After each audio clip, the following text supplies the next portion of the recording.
dan jika terbit 100% kembali tanpa kompromi. Kami bukan hanya bekerja, kami percaya pada makna.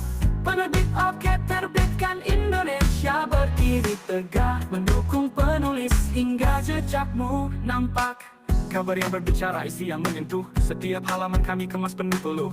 Penerbit Oke terbitkan Indonesia tak asal jalan, kami hadirkan buku yang berkesan dan bertahan. Buku bukan produk, tapi warisan rasa, dan kau sang pencipta semesta kata. Penerbit Oke terbitkan Indonesia menjaga makna, karena setiap penulis patut dijaga. Tak ada mimpi yang terlalu tinggi jika percaya dan terus menulis lagi. Penerbit Oke terbitkan Indonesia akan ada di balik kisahmu yang luar biasa.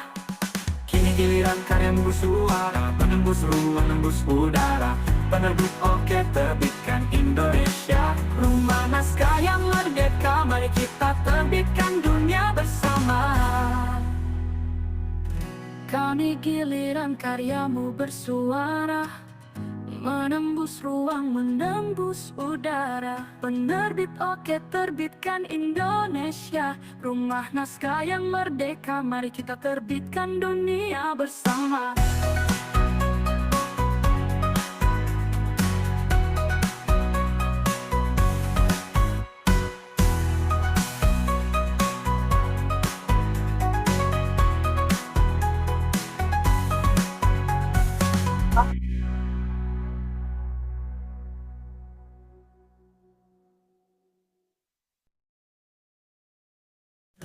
Ada suara di dalam pena yang tak ingin diam selama.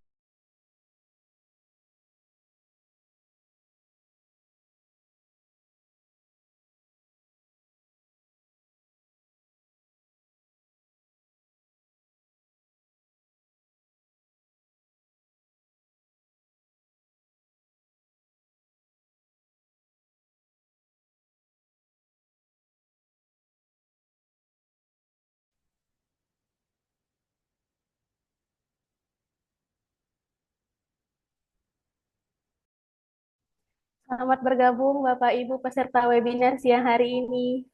Perkenalkan, nama saya Tika Masda yang akan menjadi pembawa acara sekaligus moderator kita siang ini. Bapak Ibu, kami mohon untuk menggunakan virtual background yang sudah dikirimkan tim kami di kolom chat Zoom ya Pak, Bu. Terima kasih.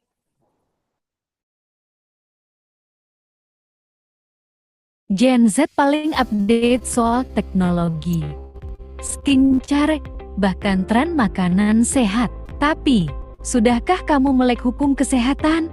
Buku Jangan Asal Berobat, Yuk Melek Hukum Kesehatan ala Gen Z hadir sebagai panduan cerdas dan santai supaya kamu nggak asal konsumsi obat, nggak percaya mitos, dan tahu hak kamu sebagai pasien.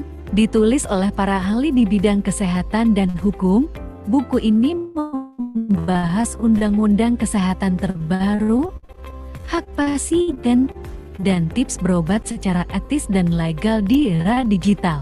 Cocok buat kamu yang aktif, kritis, dan peduli dengan diri sendiri. Beli sekarang di www. Oke terbitkan, Adi, karena jati sehat itu bukan cuma fisik, tapi juga tahu hakmu sebagai warga negara.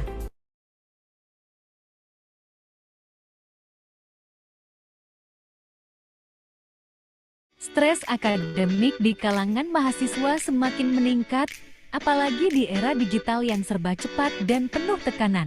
Tapi, bagaimana jika teknologi bisa jadi solusi tanpa meninggalkan nilai-nilai spiritual? Buku Sehat Mental Mahasiswa Islam karya Erdan Yusufi dan Nandi Prasetyo menawarkan pendekatan inovatif, pengelolaan stres akademik dengan menggabungkan kecanggihan artificial intelligence (AI) dan prinsip psikologi Islam. Di dalamnya, mahasiswa diajak untuk mengelola tekanan akademik dengan cara yang modern, namun tetap mendalam secara spiritual sehingga tidak hanya cerdas secara intelektual, tetapi juga kuat secara emosional dan iman.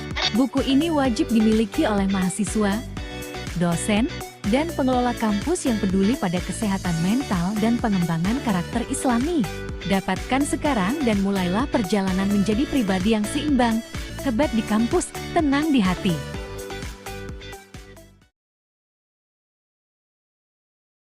Industri halal tourism berkembang pesat, tapi bagaimana strategi membangun bisnis hotel syariah yang benar-benar sesuai tuntunan agama, sekaligus kompetitif di pasar modern?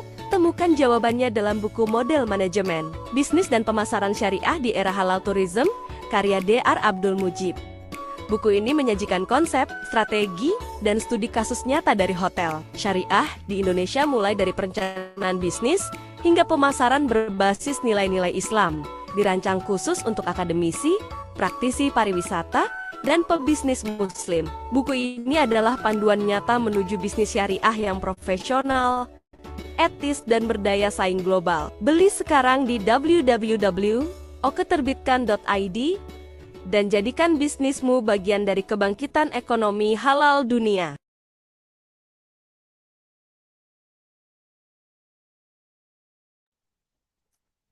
Bapak, apa sudah bisa kita mulai? Pak Devri? Halo Pak Devri?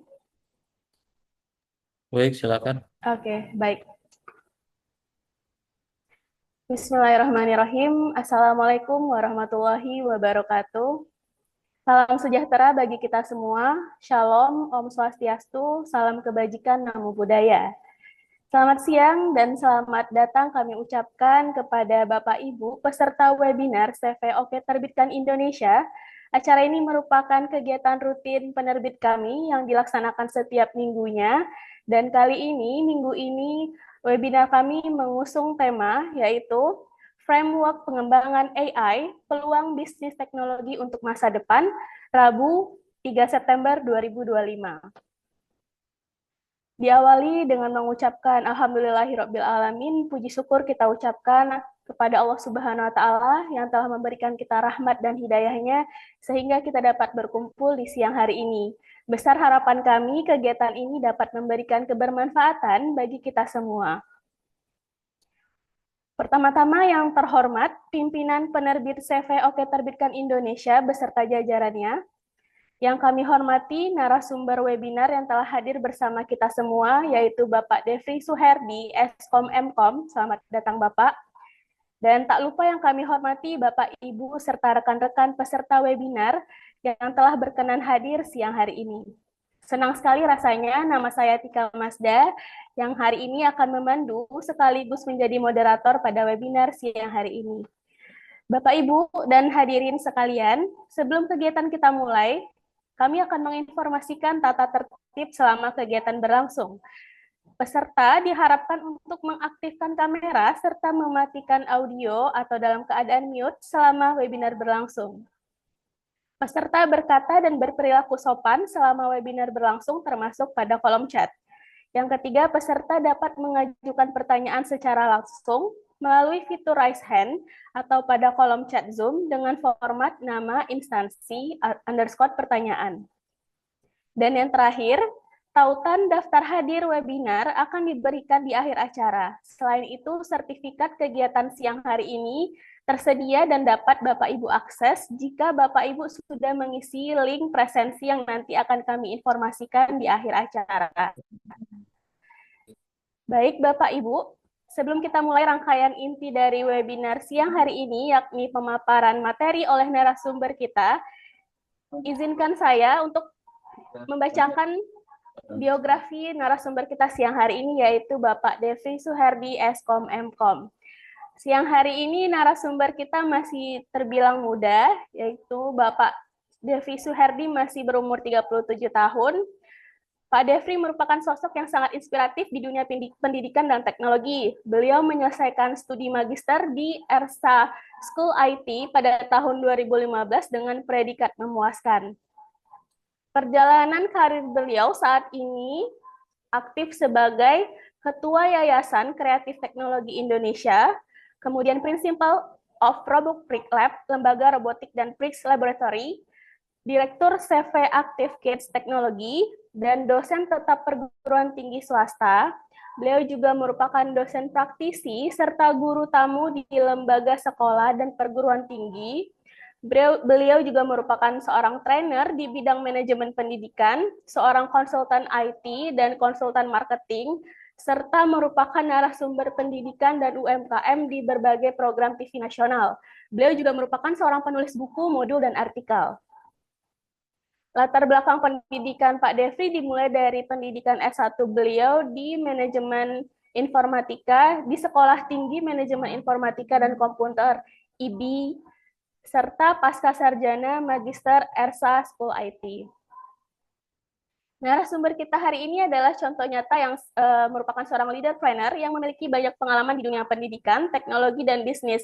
Sehingga insya Allah nantinya kita semua yang hadir siang hari ini akan mendapatkan wawasan yang tidak hanya teoritis, namun juga aplikatif. Nah, Bapak Ibu, langsung saja mari kita sambut dengan antusias narasumber kita siang hari ini, Pak Devri Eskom Mkom. Kepada Bapak, waktu dan layar kami persilahkan. Baik, terima kasih Mbak Tika Masda atas kesempatan yang diberikan oleh saya. Saya boleh share screen dulu ya. Baik, Pak.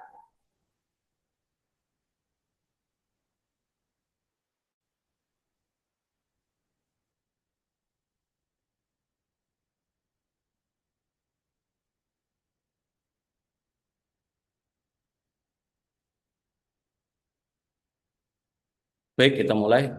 Assalamualaikum warahmatullahi wabarakatuh. Waalaikumsalam Salam warahmatullahi sejahtera wabarakatuh. bagi kita semua. Salam, Om Swastiastu, Namo Buddhaya, salam kebajikan. Pertama-tama izinkan saya menyampaikan rasa syukur dapat hadir di tengah-tengah Bapak Ibu, teman-teman sekalian dalam webinar nasional dengan tema yang sangat luar biasa penting, tema yang fenomenal yaitu framework pengembangan AI. Merupakan salah satu peluang bisnis teknologi untuk masa depan. Hadirin yang saya hormati, kita hidup di era yang penuh dengan percepatan. Nah, apa yang hari ini kita anggap sebagai inovasi, mungkin besok sudah menjadi hal biasa. Dan salah satu motor percepatan terbesar saat ini adalah artificial intelligence atau AI. Jadi AI bukan lagi sekedar teori atau penelitian, melainkan sudah menjadi energi baru yang nantinya bisa mengubah cara kita bekerja, belajar, bahkan nanti akhirnya cara kita berbisnis. Nah, sebagai narasumber, izinkan saya mengajak Bapak Ibu untuk melihat AI, teman-teman sekalian, bukan hanya sebagai teknologi canggih, tetapi sebagai kesempatan emas.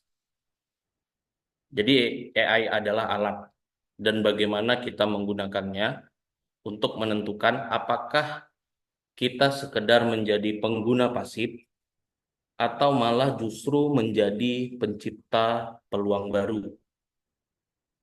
Nah, bayangkan, di balik setiap tantangan teknologi, selalu ada pintu peluang bisnis di dalamnya. Dari dunia pendidikan yang semakin adaptif, industri yang lebih efisien, hingga model bisnis baru yang mungkin saat ini belum pernah kita pikirkan. Nah, hari ini kita tidak hanya bicara soal framework pengembangan AI, tetapi juga membicarakan masa depan kita. Bagaimana kita bisa membangun ekosistem yang kuat, kemudian menciptakan nilai, menciptakan peluang kerja, dan menjadikan AI sebagai sahabat yang membantu kita untuk tumbuh, bukan sebagai ancaman yang menakutkan. Mari kita gunakan kesempatan berharga ini untuk belajar. Hari ini kita berdiskusi dan saling menginspirasi. Semoga nanti setelah webinar ini kita tidak hanya pulang dengan wawasan baru, teman-teman, tetapi juga dengan semangat untuk melahirkan ide-ide yang besar yang akan menggerakkan bisnis dan teknologi Indonesia ke arah yang lebih maju. Nah, dalam kesempatan ini saya akan mengajak Bapak Ibu, rekan-rekan sekalian untuk melihat bagaimana AI dapat dikembangkan secara terstruktur. Apa saja pilar utamanya, serta bagaimana peluang bisnis bisa lahir dari teknologi ini, mulai dari startup, industri menengah, hingga transformasi korporasi yang besar. Mari kita mulai dengan membahas dasar dari framework pengembangan AI dan mengaitkannya dengan peluang nyata yang bisa kita raih di masa depan.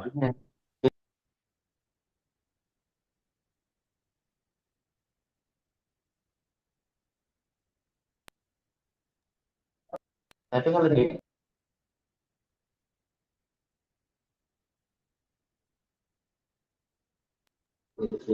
ya, Nah, jadi tadi saya sebelumnya sudah diperkenalkan oleh Mbak Tika ya. Mungkin nih saya lihat saja. Jadi usia saya 38 tahun bulan depan. Jadi artinya 37 tahun lewat 11 bulan Mbak Tika. Jadi insya Allah mencapai usia 38 di bulan depan. Tinggal 1 bulan lagi nih. Oke, jadi saya seorang leaderpreneur. Jadi memimpin beberapa perusahaan, termasuk saya juga seorang praktisi, kemudian akademisi. Saya suka kerja keras, saya suka kerja cerdas. Jadi saat ini memang beberapa perusahaan yang bergerak di bidang teknologi informasi dan pendidikan. Saya concernnya di situ. Sebagai yang seperti Mbak host Tika tadi menyampaikan ya, teman-teman. Baik, kita next materinya. Nah, perkembangan teknologi kecerdasan buatan atau AI atau bisa dibilang artificial intelligence. Nah, telah memasuki beberapa aspek kehidupan manusia, mulai dari sektor kesehatan, transportasi, komunikasi, kemudian pendidikan, hingga industri manufaktur. Ya, jadi ini slide-nya saya boleh coret-coret ya Mbak Tika ya. Silakan Pak. Oke.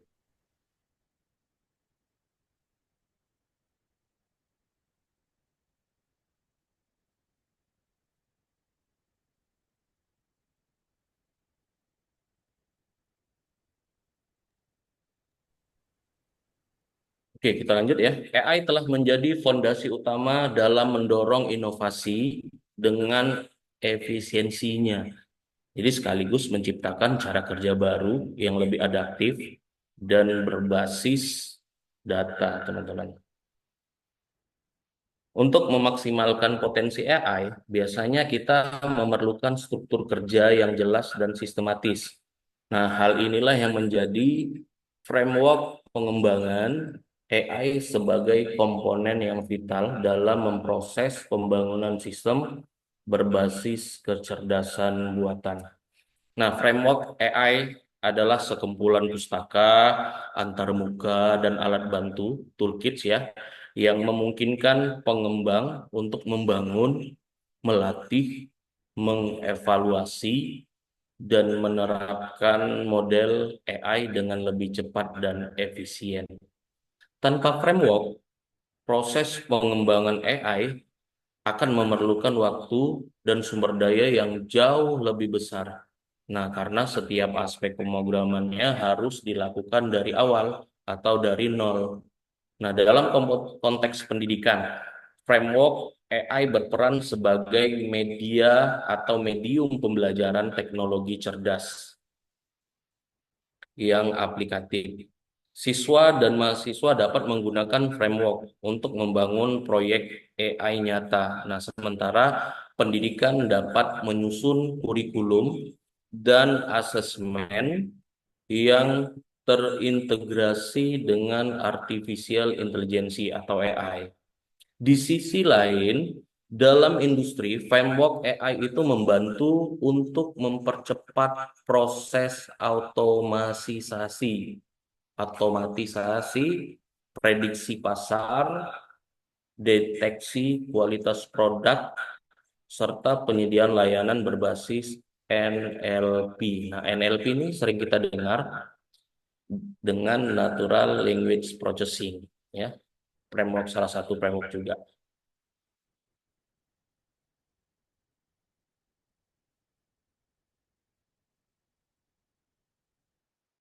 Framework AI hadir dalam berbagai bentuk dan spesialisasi, jadi tergantung pada tipe algoritma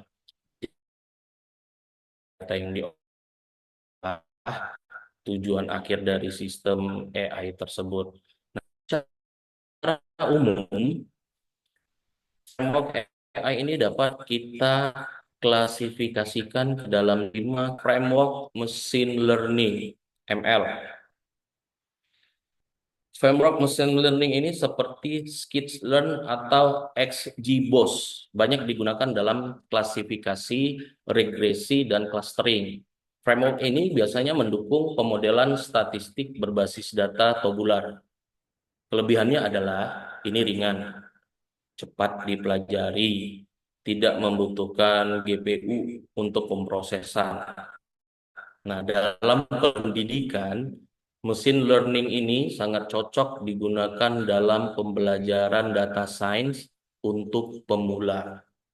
Nah, kalau untuk dalam industri, Skitlearn ini digunakan dalam sistem rekomendasi produk atau analisis churn pelanggan.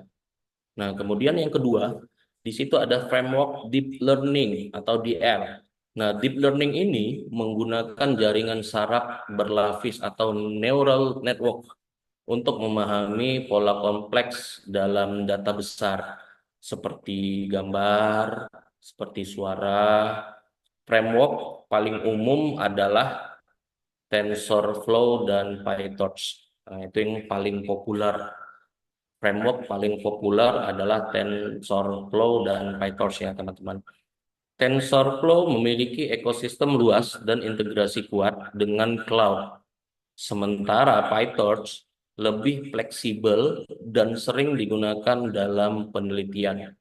Nah, DL ini di pendidikan banyak digunakan untuk eksperimen akademik dan pelatihan guru vokasi. Sedangkan dalam industri, DL ini banyak digunakan untuk pengenalan wajah, deteksi emosi pelanggan, hingga sistem pengawasan visual otomatis. Nah, yang ketiga itu ada framework NLP, Natural Language Processing. Nah, NLP ini memungkinkan komputer untuk memproses bahasa manusia di salah satu bisa diubah ke bahasa manusia. Framework seperti ini seperti Spicy, menyediakan model pre-trained untuk berbagai tugas seperti bahan, sentimen, atau teks sambungan.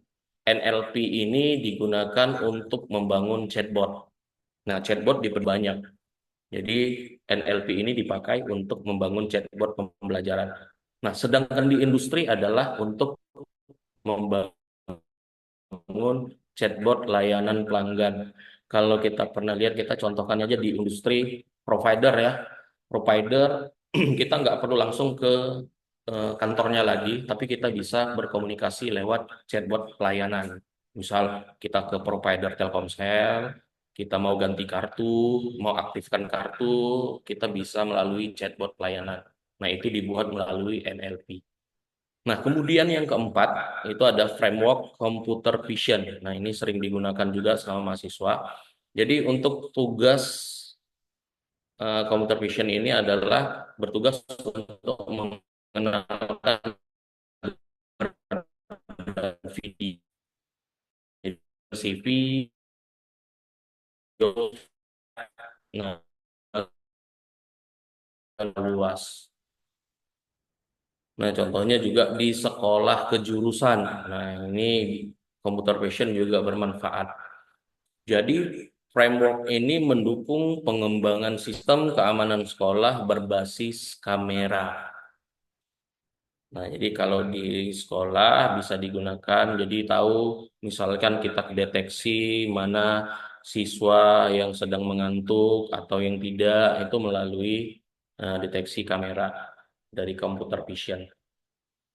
Nah, kalau alat-alatnya kita bisa pakai Raspi, kita bisa pakai microcontroller, dan lain-lain. Nah, itu di sekolah. Untuk sektor industri, computer vision ini membantu dalam inspeksi kualitas produk, deteksi kerusakan otomatis, dan pemantauan keselamatan kerja. Karena tadi komputer dasar kalau diterapkan di sebuah mobil, kita berkendara itu yang sering terjadi kecelakaan adalah lamanya berkendara. Jadi kalau menggunakan computer vision, ketika sang supir itu berkendara di atas 5 jam, supirnya harus dianjurkan untuk beristirahat oleh alat computer vision tadi. Nah, kemudian yang terakhir adalah framework cloud based AI. Nah, framework seperti ini, seperti Google Cloud AI Platform, kemudian Amazon SageMaker, terus Microsoft Azure. Nah, jadi framework ini menyediakan layanan lengkap untuk pelatihan hingga development model AI itu sendiri. Jadi framework ini sangat ideal bagi organisasi yang ingin membangun AI dalam skala besar tanpa infrastruktur lokal yang terlalu mahal. Nah, dalam pendidikan kasus besar, sedang di industri biasanya dipakai untuk solusi untuk efisiensi atau integrasi sistem produksi dan CRM.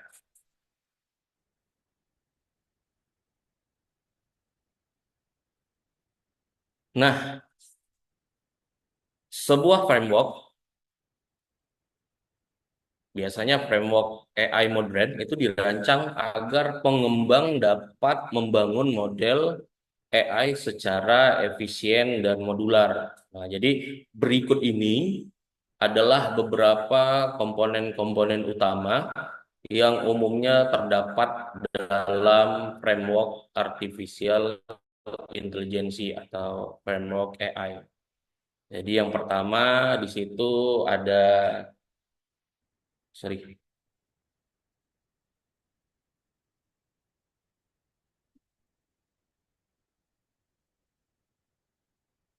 tadi sudah ya.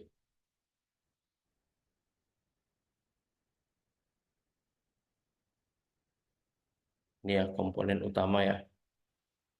Ada dataset processing, dataset dan processing, di mana data adalah fondasi dari sebuah sistem AI. Jadi sebelum dilatih, data harus diproses dulu dalam NLP, kemudian diproses secara stemming dan stop word untuk removalnya. Nah, dalam computer vision dilakukan resizing, normalization, dan augmentasi. Nah, framework seperti ini bisa kita gambarkan seperti TensorFlow dan PyTorch yang memiliki modul processing bawaan yang membantu menyiapkan data dengan cepat dan efisien.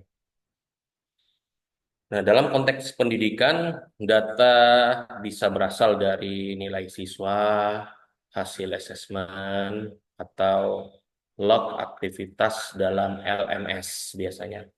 Nah, untuk industri, biasanya berupa riwayat penjualan, laporan keuangan, dan data visual dari kamera produksi.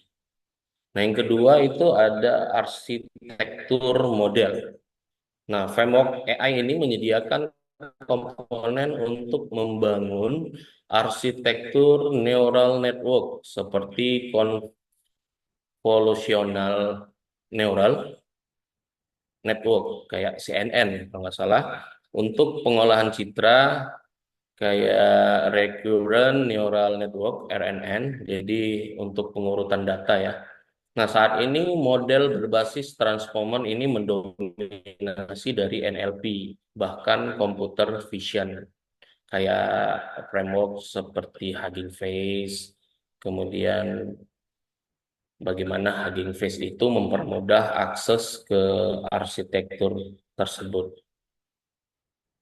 Nah, kemudian setelah arsitektur model ada training dan validasi, di mana framework ini menyediakan fungsi otomatisasi proses pelatihan model, termasuk pembagian data, pemilihan optimasi, terus juga penerapan teknik secara regulisasi. Nah, proses training ini dilakukan secara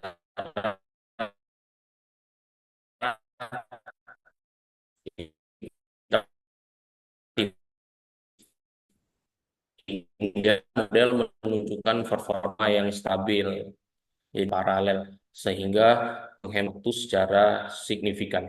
Kemudian ada evaluasi.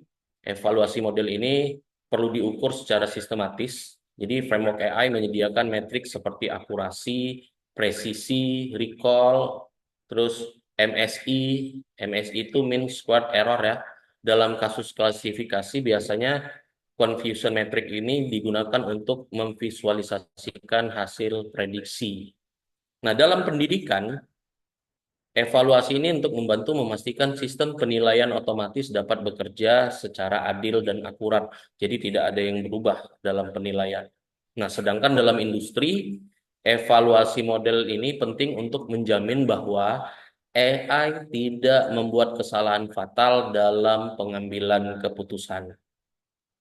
Nah, kemudian ada development dan integrasi. Jadi setelah dievaluasi, setelah model dilatih dan dievaluasi, langkah berikutnya adalah development framework modern. Jadi mendukung penyimpanan model ke dalam format H5K, PTK, atau Onyx-K yang siap untuk diintegrasikan ke aplikasi. Mau dia aplikasinya berbasis web, mau aplikasinya berbasis mobile, atau perangkat Internet of Things.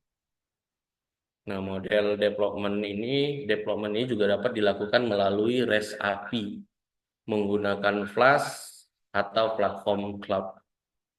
Nah, dalam pendidikan, development ini digunakan dalam sistem pembelajaran interaktif atau LMS berbasis AI.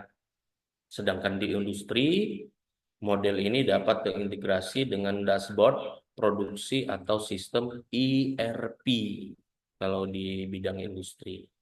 Nah, kemudian yang terakhir adalah monitoring dan maintenance.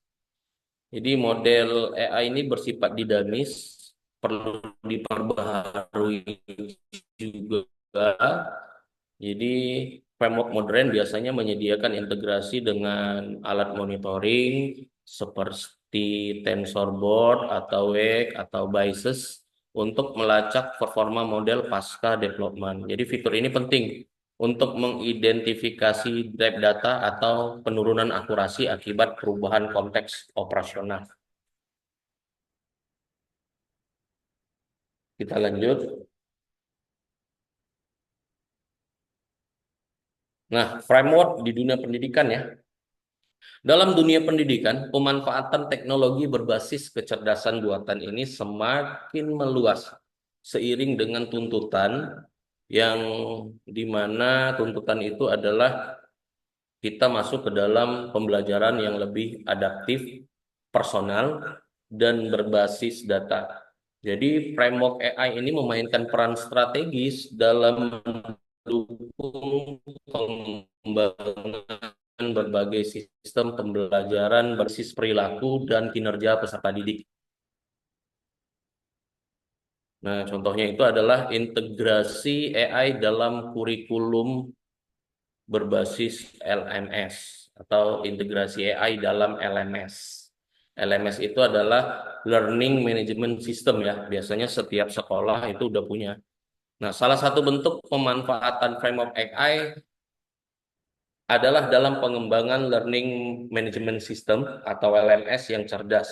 Jadi framework seperti TensorFlow dan PyTorch itu telah digunakan untuk menciptakan model yang mampu merekomendasikan materi pembelajaran berdasarkan performa siswa. Nah, sistem ini mampu menyesuaikan dengan jalur belajar secara individual, jadi adaptive learning ya, meningkatkan efektivitas pembelajaran juga. Kemudian yang kedua chatbot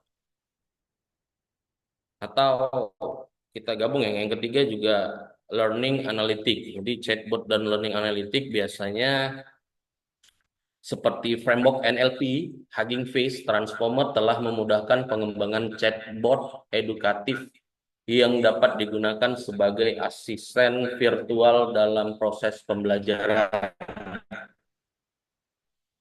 Nah, chatbot tersebut mampu menjawab pertanyaan siswa, memberikan umpan balik otomatis, dan bahkan melakukan asesmen formatif secara real time.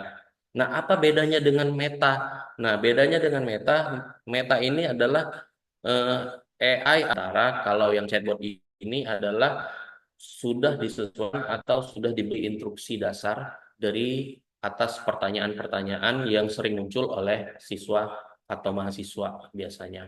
Nah, kemudian learning analytic. Learning analytic ini adalah framework machine learning seperti Skillshare sangat bermanfaat dalam analisa pembelajaran. Kemudian dengan pendekatan framework ini, pendidikan bisa mengidentifikasi pola belajar siswa. Jadi hal ini digunakan biasanya untuk mengantisipasi resiko kegagalan akademik atau merancang intervensi yang lebih tepat sasaran. Nah, studi kasus yang kita temukan, misalkan di dalam dunia pendidikan ya, contohnya penggunaan TensorFlow di perguruan tinggi.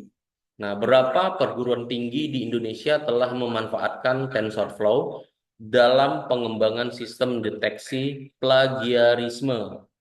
Nah, ini yang biasanya dilakukan untuk semester akhir nih.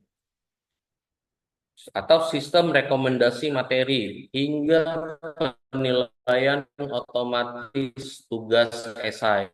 Nah, hal ini menunjukkan bahwa framework AI ini tidak hanya relevan dalam riset, tetapi juga dapat diimplementasikan dalam praktek pengajaran sehari-hari.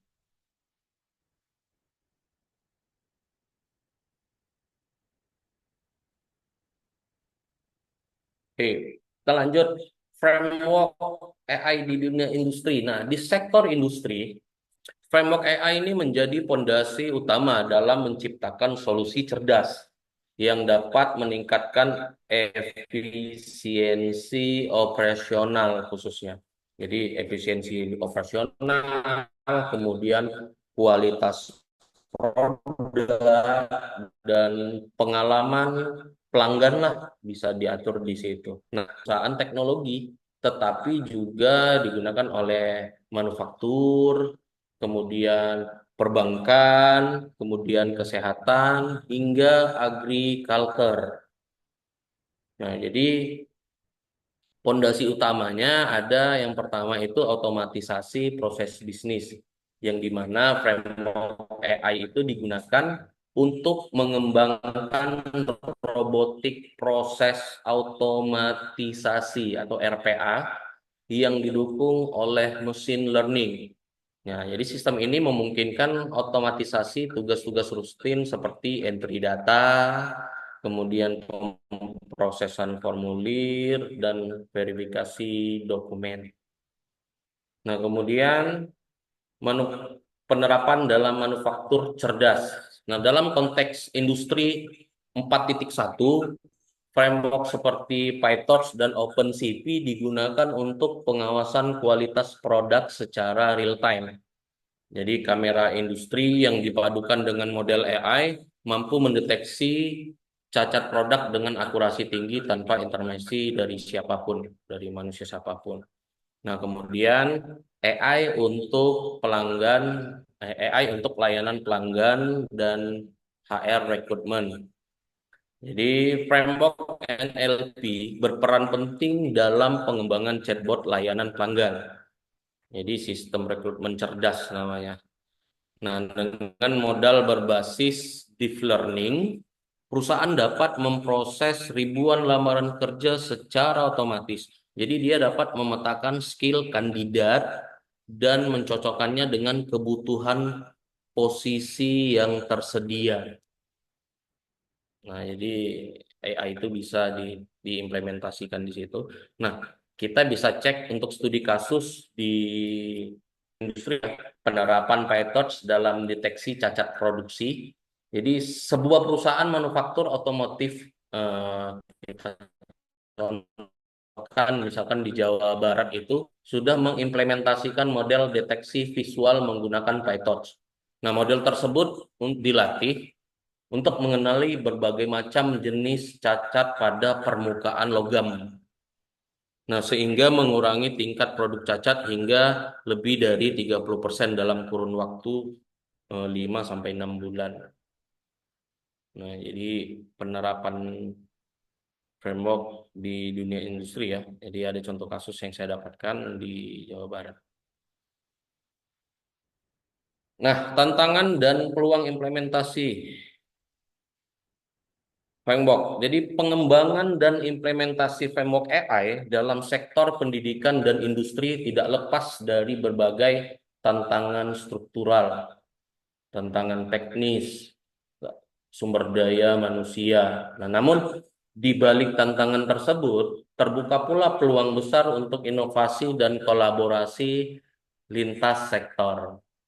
Jadi misalkan di tantangan teknis ya, salah satu tantangan utama dalam implementasi framework AI adalah biasanya tingginya kompleksitas teknis yang menyertainya. Jadi tidak semua institusi pendidikan atau perusahaan memiliki tim teknologi dengan kemampuan machine learning atau deep learning yang memadai.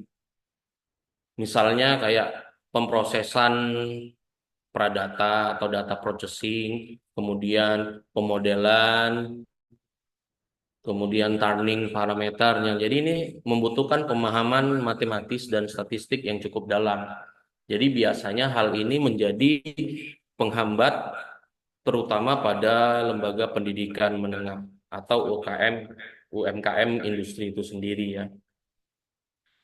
Nah, selain itu keterbatasan infrastruktur seperti ketersediaan GPU, bandwidth, internet, penyimpanan data juga menjadi kendala.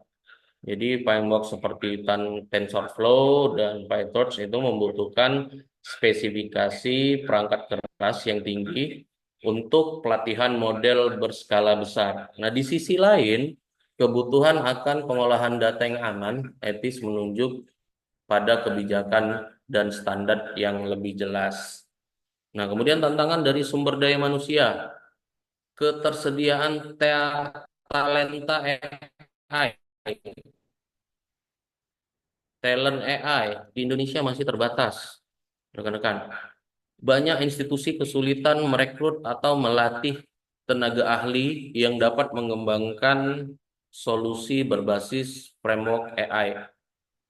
Nah, jadi di dalam dunia pendidikan, guru dan dosen masih membutuhkan pelatihan intensif untuk dapat mengintegrasikan AI ke dalam pembelajaran. Tidak semua AI itu dipakai di dalam kegiatan belajar mengajar. Nah, jadi mulai ke depan harapannya adalah pemanfaatan AI ini harus menyesuaikan dengan kondisi dan situasi yang terjadi saat ini. Nah, kalau dalam dunia industri lain lagi, dalam dunia industri itu tenaga kerja itu seringkali mengalami yang namanya kesenjangan digital. Nah, jadi karena minimnya pelatihan, karena minimnya pemahaman akan penerapan AI itu dalam workflow kerja mereka. Jadi para pekerja ini kurang paham bagaimana menerapkan AI itu dalam kondisi kerja mereka. Itu. Nah, Kemudian tantangan etika dan regulasi. Jadi framework ini memungkinkan pengambilan keputusan secara otomatis. Nah, yang memunculkan tantangan dalam hal transparansi, kemudian keadilan dan akuntabilitas. Nah, misalkan model AI ini digunakan untuk seleksi mahasiswa atau rekrutmen pegawai. Jadi harus dijaga. Jadi biar tidak diganggu dengan kelompok-kelompok tertentu. Jadi tentu adanya regulasi nasional tentang audit algoritma, bagaimana tentang perlindungan data pribadi untuk menambahkan ke dalam kompleksitas ini. Kemudian peluang dan kolaborasi inovasi. Nah, jadi di balik tantangan tersebut terbukalah peluang besar. Nah, lembaga pendidikan tinggi dapat menjadi pusat riset pengembangan model AI dengan dukungan framework yang open source. Jadi kolaborasi antara universitas, kolaborasi antara industri dapat melahirkan solusi yang konkret, seperti misalkan sistem prediksi kegagalan mesin atau sistem platform pembelajaran adaptif. Nah, pemerintah dan lembaga seperti Kementerian Pendidikan dan Kebudayaan atau Kementerian Perindustrian itu dapat berperan sebagai fasilitator sebenarnya untuk menyediakan program inkubasi. Jadi ini kita penelitiannya ada, cuman karena harga risetnya terlalu mahal, jadi kita menghentikan ide-ide yang cemerlang tadi untuk mempelajari AI lebih dalam lagi. Jadi misalkan kalau sudah menyediakan program inkubasi, jadi pelatihan vokasional, kemudian vokasionalnya tentang AI ya, pelatihan vokasional AI, kemudian regulasi inovasi menjadi sangat terukur. Jadi menjadi potensi besar juga terhadap pemanfaatan framework AI untuk mendukung desa-desa tertinggal. Jadi desa-desa digital nanti namanya. Terus pendidikan jarak jauh di wilayah terpencil. Nah, bagaimana bisa belajar di tempat daerah tertinggal? Yang pastinya internet ya, teman-teman ya. Internet pasti terganggu. Nah, kemudian untuk tren masa depan framework AI. Jadi, seiring dengan perkembangan teknologi yang sangat cepat, framework AI juga terus selalu berevolusi untuk menjawab tantangan baru dan memperluas kemampuannya dalam berbagai sektor. Jadi ada beberapa tren utama yang akan membentuk masa depan framework AI, antara lain biasanya framework no code atau low code. Jadi ke depan framework AI ini akan semakin mudah digunakan melalui platform no code atau low code. Nah, ini memungkinkan guru atau pelaku industri atau pengguna non teknis untuk membangun model AI tanpa menulis kode. Nah, sebenarnya ini sudah kita rasakan ya, teman-teman. Kita cukup menulis prompt aja, kemudian AI yang mengerjakan isinya. Misalkan kita buat from AI membuat aktivitas saya di planet Mars. Nah, AI kasih tuh aktivitas kita di planet Mars. Nah, jadi contohnya ya, platform seperti Google Teachable Machine, terus Microsoft Power Automate atau AI Builder, nah lain-lain. Jadi implikasinya sangat besar untuk pendidikan. Jadi siswa maupun guru dapat berlatih membuat model AI dasar tanpa perlu latar belakang pemrograman. Jadi nggak harus jurusan teknik informatika, nggak harus jurusan komputer. Nah, jadi bisa. Nah, dalam dunia industri hal ini biasanya untuk mempercepat otomatisasi bisnis tanpa ketergantungan pada tim IT. Jadi tidak perlu panggil tim IT dulu, karena di mana-mana biasanya di perusahaan tim IT itu terbatas. Jadi dengan adanya no code, low code, jadi nggak pada memperbaiki dari codingannya. Kita tinggal tulis berdasarkan prompt yang kita inginkan. Nah, kemudian yang kedua, tren yang terbaru ada integrasi dengan edge computing dan IoT. Nah, framework AI kini banyak yang dikembangkan agar kompatibel dengan perangkat edge seperti Raspi. Kalau Raspi itu kita panggil Raspberry Pi, kemudian Jetson Nano, atau bahkan microcontroller. Nah, ini memungkinkan penerapan model AI langsung di perangkat tanpa koneksi ke cloud. Nah, sangat berguna untuk aplikasi industri di lingkungan pabrik, misalkan pertanian. Nah, atau sistem monitoring pendidikan berbasis sensor. Nah, framework seperti TensorFlow, Lite, dan PyTorch Mobile ini sudah mendukung pengembangan AI ringan untuk perangkat-perangkat seperti ini. Jadi hal ini akan mendorong adopsi AI di daerah-daerah dengan konektivitas yang terbatas. Nah, kemudian ada lagi namanya framework untuk expandable AI atau biasa dikenal atau populer dengan kayak mana? XAI. Nah, kepercayaan pengguna terhadap AI ini bergantung pada transparansi keputusan yang diambil oleh sistem.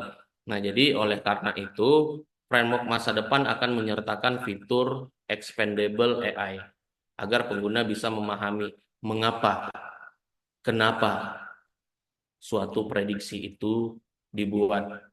Nah, contohnya kayak framework seperti Lime, SAP, kini mulai banyak diintegrasikan ke dalam ekosistem AI untuk kebutuhan ini. Nah, dalam konteks pendidikan, XAI penting agar siswa dapat belajar bagaimana sistem membuat keputusan. Nah, sedangkan di industri biasanya platform ini atau framework ini membantu untuk memastikan bahwa model AI tidak membuat keputusan yang kemudian melanggar etika.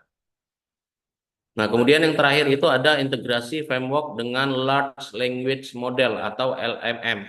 Nah, framework modern kini mulai mengintegrasikan terhadap LLM. Nah, ini yang sering kita gunakan, rekan-rekan Bapak Ibu sekalian, seperti ChatGPT, kemudian Cloud, terus Gemini. Nah, jadi dengan API, dengan API, dan modul yang tersedia. Jadi pengguna dapat membangun sistem berbasis bahasa alami dengan sedikit usaha lah kita bilang. Jadi LLM ini membuka jalan bagi sistem untuk penilaian secara otomatis. Jadi asisten mengajar, rekomendasi personal, hingga pengembangan dokumen teknis otomatis di dalam dunia industri.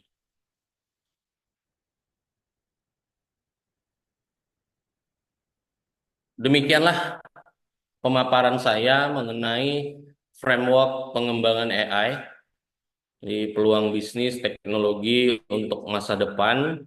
Semoga materi ini bisa menjadi bahan refleksi kita semua bahwa AI ini bukan hanya milik negara maju, tetapi juga peluang besar bagi kita untuk membangun solusi, kemudian menciptakan bisnis, dan berkontribusi pada bangsa dan negara. Ingat, perlu kita ingat sama-sama rekan-rekan sekalian, masa depan tidak kita tunggu, tapi kita ciptakan bersama. Baik, itu saja. Saya kembalikan ke host, ke Tika Masda. Terima kasih. Assalamualaikum warahmatullahi wabarakatuh. Waalaikumsalam warahmatullahi Waalaikumsalam wabarakatuh. warahmatullahi wabarakatuh. Terima kasih Pak atas materinya siang hari ini yang sangat inspiratif dan juga insightful. Baik Bapak Ibu peserta webinar, kita masuk ke acara ke sesi tanya jawab. Kami akan buka untuk 3 penanya pertama dan kami mohon bagi Bapak Ibu yang ingin bertanya, mohon mengaktifkan kamera dan audionya dan dapat bertanya secara langsung kepada narasumber kita. Baik, Bapak, ini sudah ada penanya pertama dari Pak Angga Wijaya yang sudah raise hand. Silakan Bapak Angga Wijaya. Halo, tes. Ya, Kedengeran ya, Pak? terdengar, Pak. Oh iya, terima kasih Mbak Tika. Sama-sama, Pak. Selamat siang, Mas Devi ya. Siang, Pak Angga. Nggih, Pak Devi, menarik sekali paparan dari Pak Devi terkait dengan AI. Pertanyaan saya sebenarnya cukup sederhana, bukan teknis tapi sangat mendalam, Pak. Wih, Jadi gini, AI memang tidak bisa kita pungkiri ya, dan juga tidak bisa kita hindari. Akan tetapi kalau kita melihat apalagi di kondisi negara kita kan membutuhkan lapangan pekerjaan yang sangat banyak. Nah, saya pikir kalau kita lihat, bahkan saya pernah beberapa mengikuti bagaimana AI itu bisa menggantikan peran manusia, itu menurut saya suatu ancaman yang sangat besar nih Pak bagi lapangan pekerjaan. Nah, ini saya ingin mendapatkan apa ya, eh, pandangan atau pendapat Pak Devri terkait hal ini seperti apa Pak gitu Pak. Terima kasih. atau ditampung, Kak, Boleh, Mbak? Pak. Langsung dijawab aja, Pak. Oke, terima kasih. Terima kasih, Bang Pak Angga Wijaya. Pertanyaannya luar biasa, mendalam. Saya beberapa kali ada seminar, mengisi seminar tentang masalah ini. Bahkan kemarin juga saya ada di acara titik kumpul TVRI membahas tentang akal imitasi, tentang AI ini. Jadi pertanyaannya memang rata-rata seperti yang Pak Angga sampaikan. Sama kayak dulu waktu pertama kali robotik lahir masuk ke dunia modern, teknologi 4.0 atau Society 5.0. Jadi hal yang sama juga ditanyakan, apakah memang peran yang teknologi yang masuk ini dapat mengganggu dan menggantikan manusia. Nah, menurut saya ya Pak Angga, nggak apa-apa ya. Menurut saya sebenarnya itu adalah kode di mana kita kita kita selaku manusia, jadi manusia yang pastinya sempurna dari yang lain ya, tentunya memiliki akal bagaimana cara mengantisipasi yang namanya peran kita itu supaya nggak digantikan. Nah, jadi berkali-kali saya bilang untuk kita sendiri karena kita selaku manusia untuk tetap belajar dan upgrade soft skill dan hard skill yang kita punya. Ya, dengan mengupgrade soft skill dan hard skill, otomatis ketika AI masuk juga itu bukan jadi ancaman untuk kita, tapi jadi asisten virtual atau asisten pribadi kita. Ya, di mana nanti pekerjaan yang kita lakukan kita bisa selesaikan dengan menggunakan berada di sekeliling kita. Jadi kitanya dulu skillnya baru bisa dan pribadi kita, aspri kita, kemudian dan lain-lain. Kalau kita nggak upgrade, nah ini contohnya nih, misalkan di sebuah mall ada cleaning service, dia kepala cleaning service. Awalnya kan dia selalu yang ngepel lantai, ngepel sana sini. Nah, muncul satu produk teknologi yang baru untuk bisa ngepel, bahkan ditanamkan sistem kecerdasan buatan supaya bisa menurut perintah dengan dia. Nah, ketika itu dia udah nyaman. Yang dulunya dia yang ngepel, sekarang dia yang nyantai, duduk-duduk. Yang ngepel adalah kawannya tadi, robot tadi yang berbasis.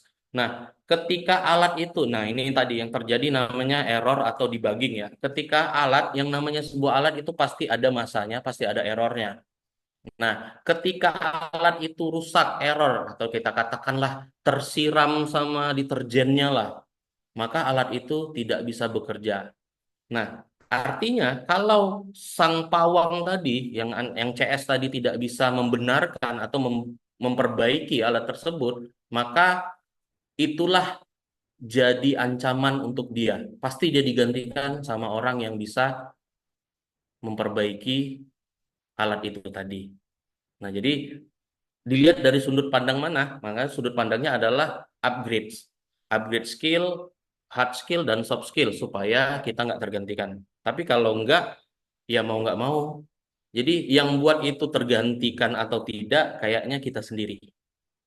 Jadi siap-siap. Jadi untuk teknologi itu nggak ada yang menurun, pasti terus naik, naik, naik, naik, naik. Nanti ini mobil udah listrik, bentar lagi Pak Angga mobilnya terbang. Nah, mobil listrik aja kita belum kuasai cara benerinnya, apalagi mobil terbang kan? Nah, itu dia. Nah, itu tadi yang terjadi, SDM kita yang minim pelatihan. Nah, sebenarnya ini pelatihan banyak. Nah, cuma tuh tadi, pada mahal-mahal kan semua. Jadi pelatihan-pelatihan ini mahal-mahal semua, susah juga diakses sama kitanya. Nah, mungkin maka dari itu saya sering sarankan ke peran pemerintah lah, kayak bagi Kemensentex, membuat pelatihan-pelatihan tersebut secara gratis untuk diterapkan kepada peneliti-peneliti agar peneliti tadi melakukan pengabdian masyarakat untuk memberi ilmu itu tadi ke masyarakat yang lain. Nah, jadi kuncinya di upgrade hard skill dan soft skill, Pak Angga. Saya kira itu. Baik, terima kasih kepada Pak Devi. Bagaimana Pak Angga? Sudah terjawab pertanyaannya? Iya, terima kasih. Oke, sama-sama Pak. Bagaimana Bapak Ibu, masih ada yang ingin bertanya? Kami membuka 2 pertanyaan lagi. Oke, Bapak di kolom chat juga sudah ada pertanyaan dari beberapa peserta webinar kita. Saya izin membacakan ya Pak yang ada di kolom chat.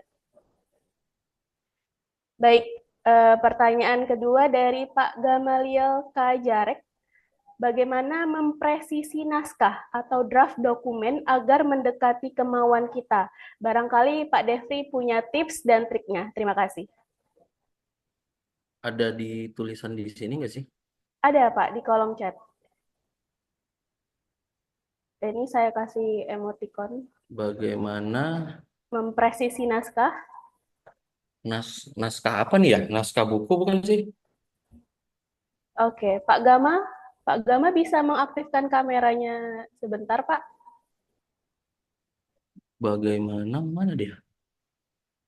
Ini sebentar ya, Pak. Iya, izin. Ini. Jadi maksudnya itu mempresisi naskah bisa berupa naskah buku, bisa jurnal atau artikel, bisa juga mungkin hasil-hasil penelitian lainnya yang kita susun dengan menggunakan AI.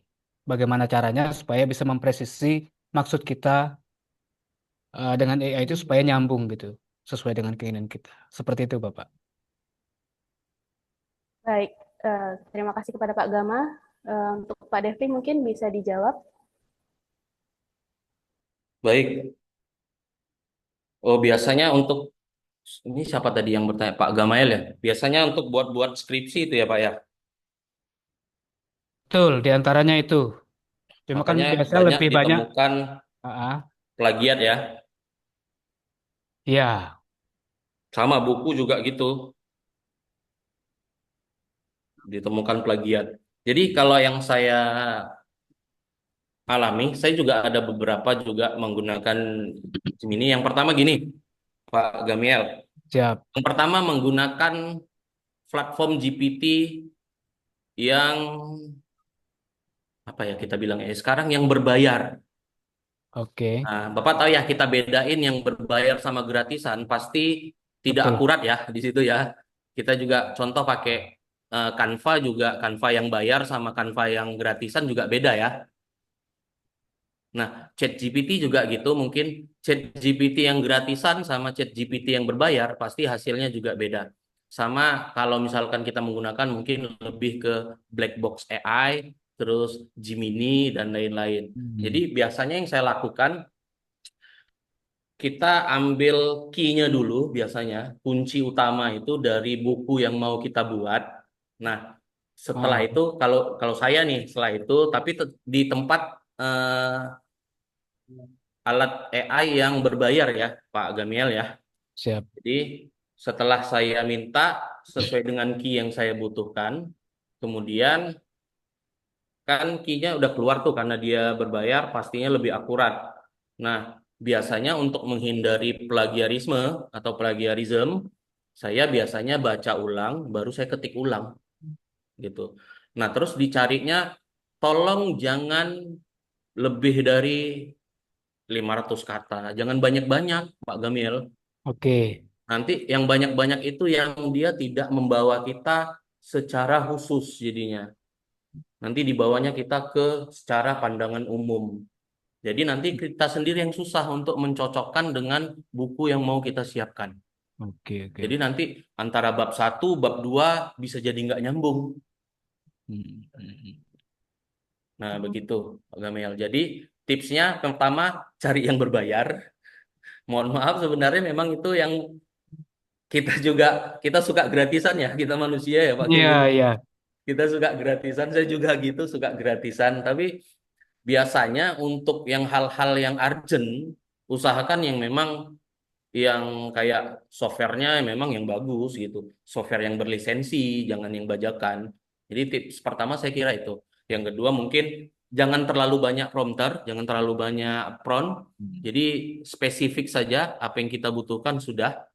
Kemudian nanti dia sendiri yang akan melanjutkan apa yang ingin kita minta. Jadi misalkan kita bilang, saya mau deh pembahasan bab 1 tentang kecerdasan buatan. Dia kasih, terus nanti dia kasih pertanyaan biasanya. Apakah bahasa ini cocok atau enggak? Nah, kita untuk menyesuaikan itu tinggal bilang, oke, lanjutkan, ganti. Nah, dia sendiri yang itu. Sampai nanti pada akhirnya kita dapat yang fix, yang benar-benar sesuai dengan kemampuan kita. Jadi nggak memang sekali langsung dipindah ke copy, pindahkan ke dokumen, langsung sekali keluar pindahkan dokumen. Nah, itu yang berbahaya. Tidak nyambung satu, terdeteksi plagiarisme satu. Saya kira gitu, Pak Gemian. Oke. Saya izin lagi menambahkan pertanyaan. Misalnya gini, karena saya juga kebetulan saya kalau ngembangkan materi itu biasanya saya masukkan per item. Jadi katakanlah misalnya saya buat naskah nih, latar belakang, saya masukkan dulu latar belakangnya. Nanti kan kadang-kadang itu kan pendek, saya minta diperluas atau dikembangkan. Biasanya bisa. Cuman kadang-kadang itu apakah dengan kita, misalnya saya membuat prom lagi, membuat prom misalnya parafrase atau kembangkan parafrase ulang misalnya. Nah, dia akan mengolah itu kembali dengan parafrase sesuai yang kita minta. Maksud saya, apakah dengan prom parafrase itu, apakah tetap terdeteksi plagiasi atau tidak? Kalau itu kita cek secara apa namanya, misalnya kita cek di Turnitin. Mungkin dari pengalaman Bapak barangkali ya. Sebenarnya tetap, Pak. Jadi apapun Ya. yang kita ambil dari komputer, nanti waktu dicek di plagiarisme, itu namanya non-human namanya. Bukan manusia. Jadi alangkah baiknya apa yang kita dapatkan di AI itu kita baca sejenak, kita tambah-tambahin, kita ganti-ganti kosakatanya. Karena ada yang kosakata itu kan ada tulisan secara ilmiah, secara praktisi, secara akademis kan, Pak.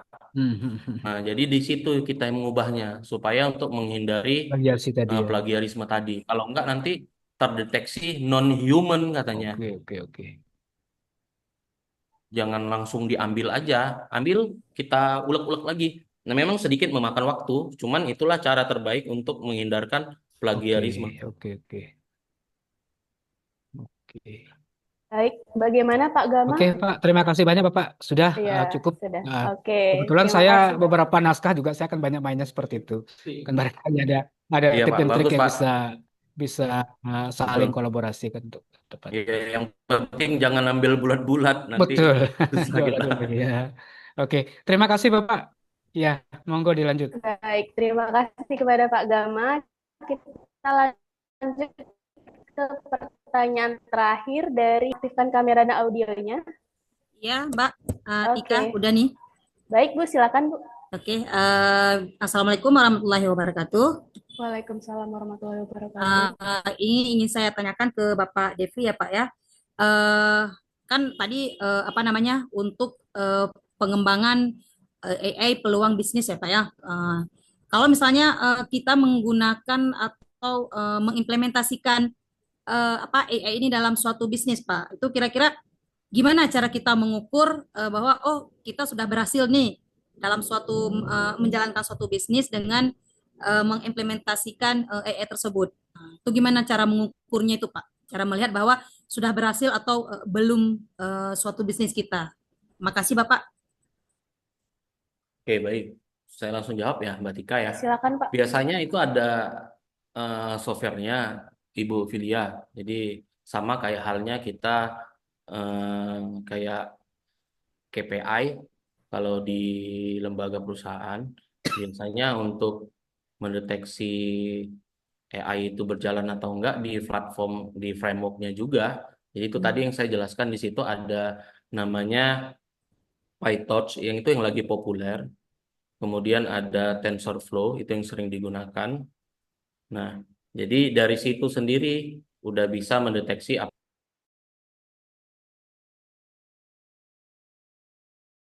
Instagram.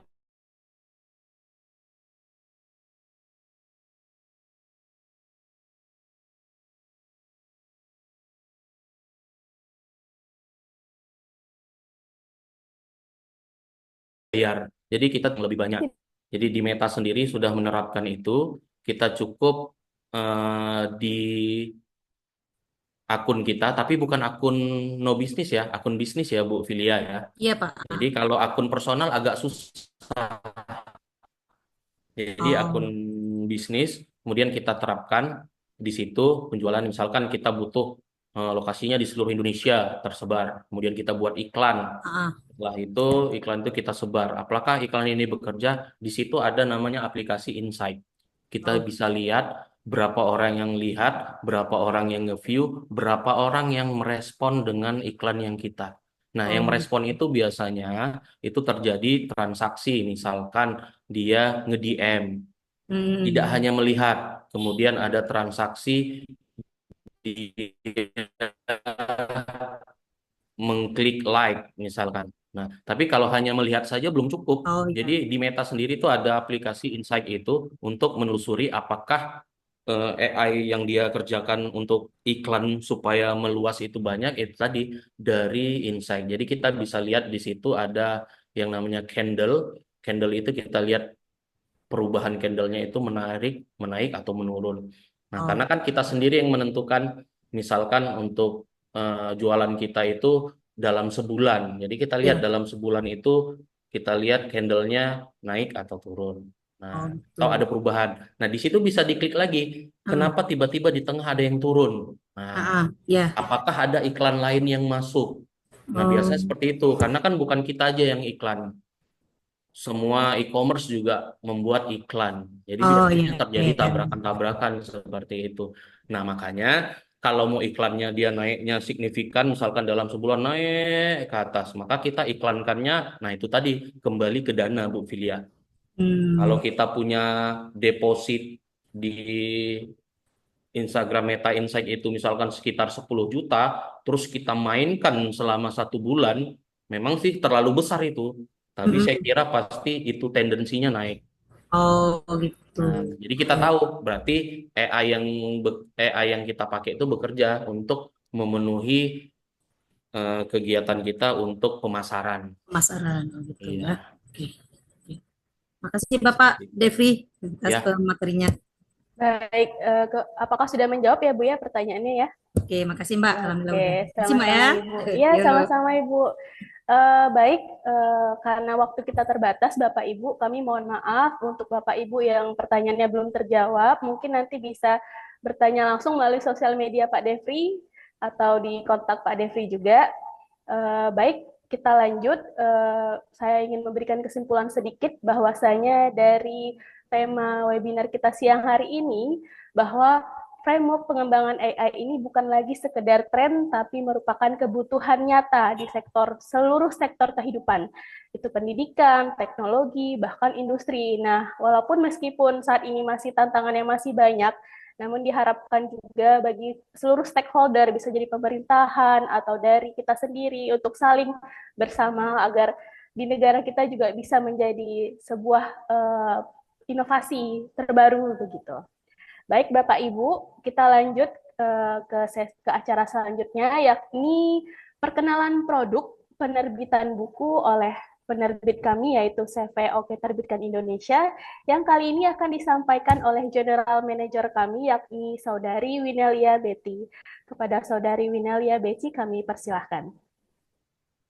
Baik, sebelumnya terima kasih kepada moderator kita yang telah mengizinkan saya untuk memaparkan beberapa materi atau paket dari CV Keterbitkan Indonesia. Baiklah, sebelum itu CV Keterbitkan Indonesia merupakan salah satu pilihan Bapak Ibu untuk menerbitkan bukunya apabila Bapak Ibu sudah memiliki naskah ataupun ide, bahkan karya ilmiahnya ingin diubah menjadi sebuah buku, Bapak Ibu bisa langsung menghubungi kami, CV Keterbitkan Indonesia. Baiklah, untuk paket kami sendiri memiliki 6 paket. Yang pertama, kita ada paket hemat. Paket hemat ini sesuai dengan namanya ya Bapak Ibu. Bapak Ibu yang sudah memiliki naskah bisa langsung memasukkan sendiri naskahnya kepada template yang kita punya. Kemudian nanti akan kami bantu untuk dalam free design covernya dan sebagainya. Jadi Bapak Ibu bisa dengan mudah mengatur kalimat-kalimat, posisi-posisi gambar yang pada ingin dibuat dalam buku tersebut bisa masuk ke paket hemat sendiri. Untuk paket hemat sendiri itu berkisar di harga 500.000 dengan fasilitasnya yang sudah pasti ber-ISBN, template bukunya dari kami, cover buku desainnya dari kami juga. Selain itu juga adanya royalti 20% bagi Bapak Ibu yang telah menerbitkan bukunya di kami. Jadi bukan hanya menerbitkan buku saja, jadi Bapak Ibu bisa langsung, kami bisa bantu Bapak Ibu dalam menjualkan bukunya dengan mendapatkan royalti 20%. Kami juga men-share atau menjualkan buku Bapak Ibu sekalian di website kami di www.oketerbitkan.id serta di e-commerce kami seperti Shopee ataupun Tokopedia. Selain itu juga pada fasilitas hemat sendiri Bapak Ibu akan mendapatkan e-book gratis serta video ulasan dan sertifikat penulis. Baiklah, selanjutnya kita ada paket tunggal. Paket tunggal ini dikhususkan bagi Bapak Ibu yang memiliki naskah seperti modul ajar ataupun RPS bisa masuk ke paket tunggal. Dengan cara Bapak Ibu tinggal mengirimkan naskahnya saja kepada kami, kemudian akan kami olah agar menjadi sebuah buku yang sudah berstandar ISBN. Jadi untuk fasilitasnya sendiri sudah pasti ber-ISBN, mendapatkan e-book gratis, dan juga mendapatkan sertifikat penulis serta royalti 20%. Untuk paket tunggalnya sendiri sudah ikut haki di harga 1.405.000.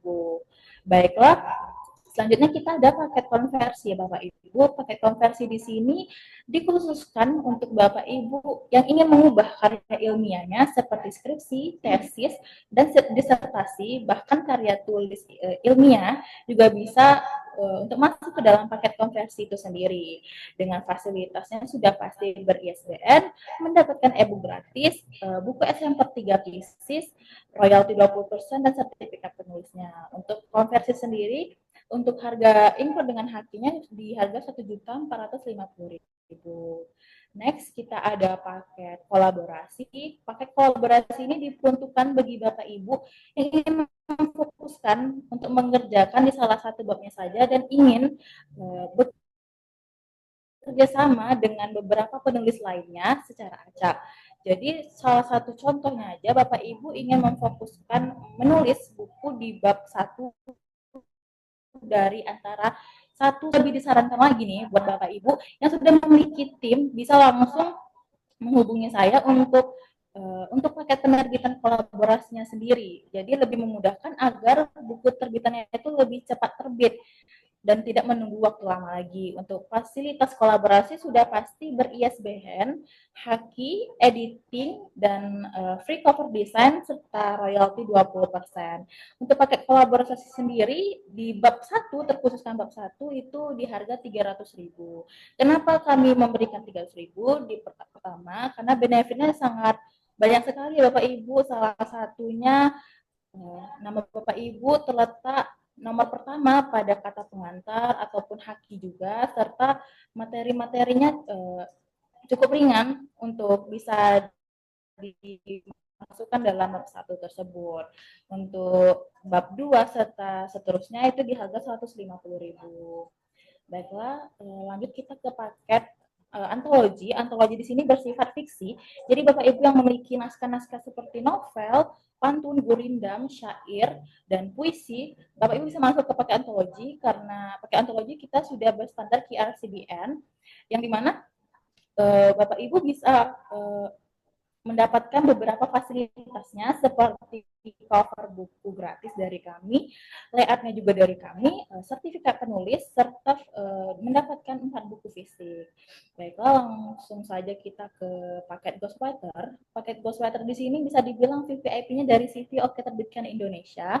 Bagi Bapak Ibu yang ingin membuat buku tetapi masih bingung bagaimana tata caranya, naskahnya, kalimatnya, itu bisa masuk ke paket Ghostwriter karena Bapak Ibu mengirimkan naskah judulnya saja dan serta kisi-kisi setiap babnya ingin seperti apa isi buku Bapak Ibu sendiri. Kalimatnya dan sebagainya akan diatur oleh kita. Pastinya sudah Bapak Ibu bisa langsung mendapatkan buku yang telah terbit dengan harga 4 jutaan saja. Karena spesial webinar kita pada siang hari ini, kami akan memberikan diskon 10% hanya untuk hari ini aja selama webinar berlangsung. Jadi buat Bapak Ibu yang ingin bertanya lebih jauh lagi terkait paket-paket yang sudah saya jelaskan, bisa langsung menghubungi admin kita yang akan dikirimkan pada room chat Zoom kita ini, atau bisa di layar Zoom kita. Baiklah, lebih dari kurang saya mohon izin. Terima kasih sebelumnya. Terima kasih Bapak. Saya izin kembalikan kepada host. Terima kasih. Baik, terima kasih kepada Saudara Winalia. Bapak Ibu, kita masih ada sesi terakhir, yakni sesi foto bersama. Kami mohon kepada Pak Devri Suherdi dan juga Bapak Ibu peserta webinar untuk mengaktifkan kameranya sejenak, karena kita akan foto bersama secara online dan akan dibantu oleh tim kami. Baik. Oke, untuk gaya pertama, boleh senyum terbaiknya Bapak Ibu. Saya pandu. 1, 2, 3. Baik, sekali lagi boleh dengan gaya salam literasinya Bapak Ibu. Oke, 1, 2, 3. Baik, terima kasih. Alhamdulillah, kita sudah sampai pada sesi akhir webinar kita siang hari ini. Kami mohon maaf jika selama kegiatan terdapat salah pengucapan atau bentuk kekurangan lainnya, dan kami sangat berterima kasih sebesar-besarnya kepada narasumber kita hari ini, Pak Devri Suherdi. Terima kasih Bapak. Dan juga kepada Bapak Ibu peserta webinar hari ini yang luar biasa ramai, cukup ramai hari ini. Kami sangat mengucapkan terima kasih untuk waktunya, dan saya selaku moderator mohon pamit undur diri. Kita akan berjumpa di webinar selanjutnya. Sebelum itu, Bapak Ibu yang telah hadir mohon untuk mengisi link absen atau link presensi yang sudah diinformasikan tim kami di room chat Zoom ini, karena apabila Bapak Ibu ingin mengklaim sertifikat webinarnya, maka Bapak Ibu harus mengisi presensinya terlebih dahulu. Baik, kami selaku panitia mohon maaf atas segala kekurangan dan pamit undur diri. Terima kasih juga atas waktunya Bapak dan Bapak Ibu semua peserta webinar. Sampai jumpa di webinar selanjutnya. Assalamualaikum warahmatullahi wabarakatuh. Terima kasih Pak. Ya. Ya, kepada Bapak Ibu sekali lagi kami ingatkan untuk mengisi link absennya yang sudah ada di room chat kita. Apabila mengalami kendala, bisa langsung saja menghubungi admin di nomor WA yang sudah tertera di kolom chat. Terima kasih.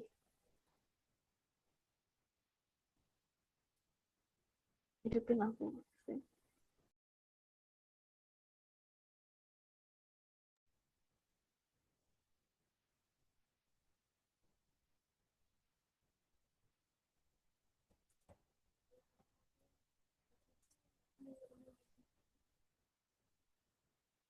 Oh.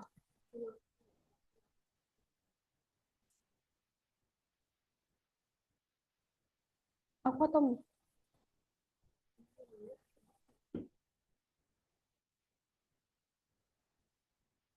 Hah?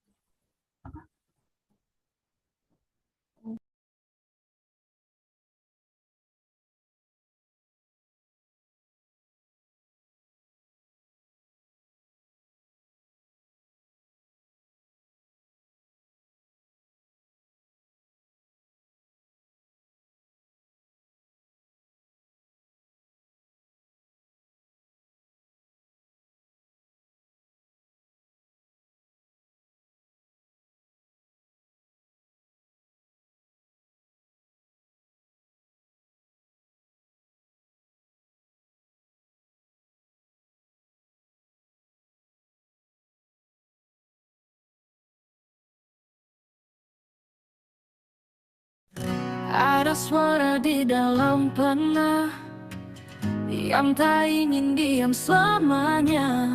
Bukan sekadar tulisan di kertas, tapi dunia yang menanti dibahas. Penerbit oke terbitkan Indonesia, mendengarnya duluan saat naskahmu masih dalam bayangan. Bukan sekadar mencetak halaman, kami memberi nyawa pada impian. Tak perlu ragu pada batas dan waktu, kami temani dari awal hingga bukumu tumbuh. Penerbit oke terbitkan Indonesia, bukan sekadar jasa, tapi jembatan antara ide dan semesta. Kau jika kata adalah cahaya, kami lampu yang menjaga sinarnya. Penerbit oke terbitkan Indonesia, berani berjanji tak terbit 100% kembali tanpa kompromi. Kami bukan hanya bekerja, kami percaya pada makna. Penerbit oke terbitkan Indonesia, berdiri tegak mendukung penulis hingga jejakmu nampak. Kabar yang berbicara, isi yang menyentuh, setiap halaman kami kemas penuh peluh. Penerbit oke terbitkan Indonesia, tak asal jalan, kami hadirkan buku yang berkesan dan bertahan. Buku bukan produk, tapi warisan rasa, dan kau sang pencipta semesta kata. Penerbit oke terbitkan Indonesia, menjaga makna karena setiap penulis patut dijaga. Tak ada mimpi yang terlalu tinggi jika percaya dan terus menulis lagi. Penerbit oke terbitkan Indonesia, akan ada di balik kisahmu yang luar biasa. Kini giliran karyamu bersuara, menembus ruang, menembus udara. Penerbit oke terbitkan Indonesia, rumah naskah yang merdeka, mari kita terbitkan dunia bersama. Kini giliran karyamu bersuara, menembus ruang, menembus udara. Penerbit oke terbitkan Indonesia, rumah naskah yang merdeka, mari kita terbitkan dunia bersama.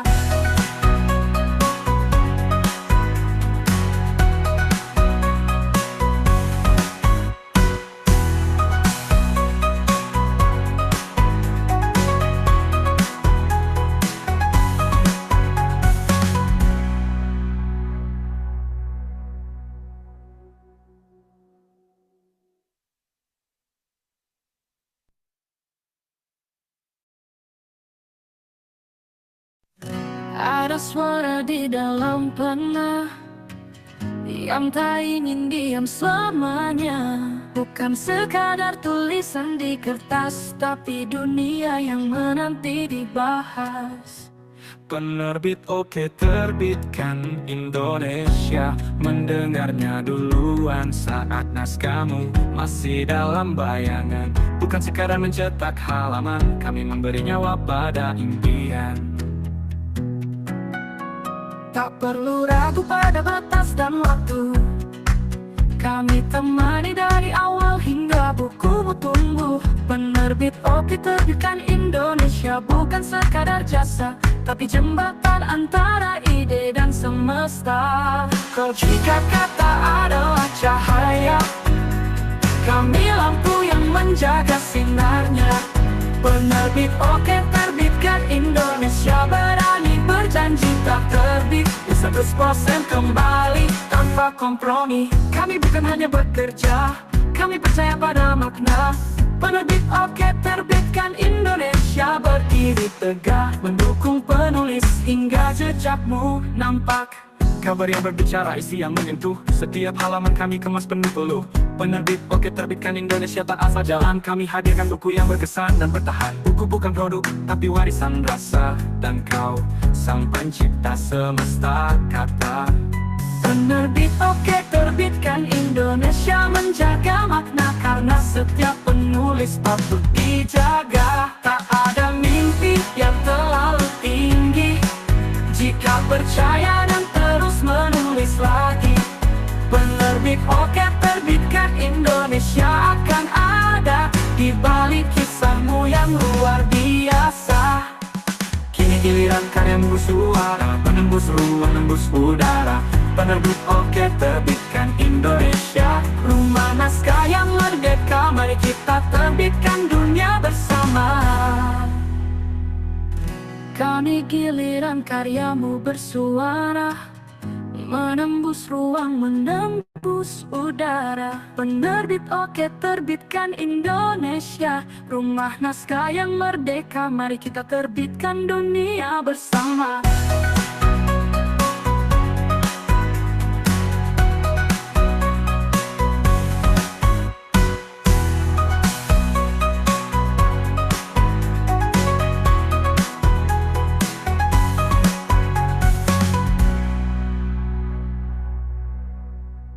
Baik, Bapak Ibu, sekali lagi kami ingatkan untuk dapat mengisi absen yang sudah kami kirimkan di kolom chat. Kalau begitu kami pamit undur diri dulu, kami akan menutup room Zoom ini. Kami ucapkan terima kasih atas kehadirannya siang hari ini. Assalamualaikum warahmatullahi wabarakatuh. Terima kasih Bapak Ibu. Selamat siang dan selamat beraktivitas kembali. Terima kasih, Mbak.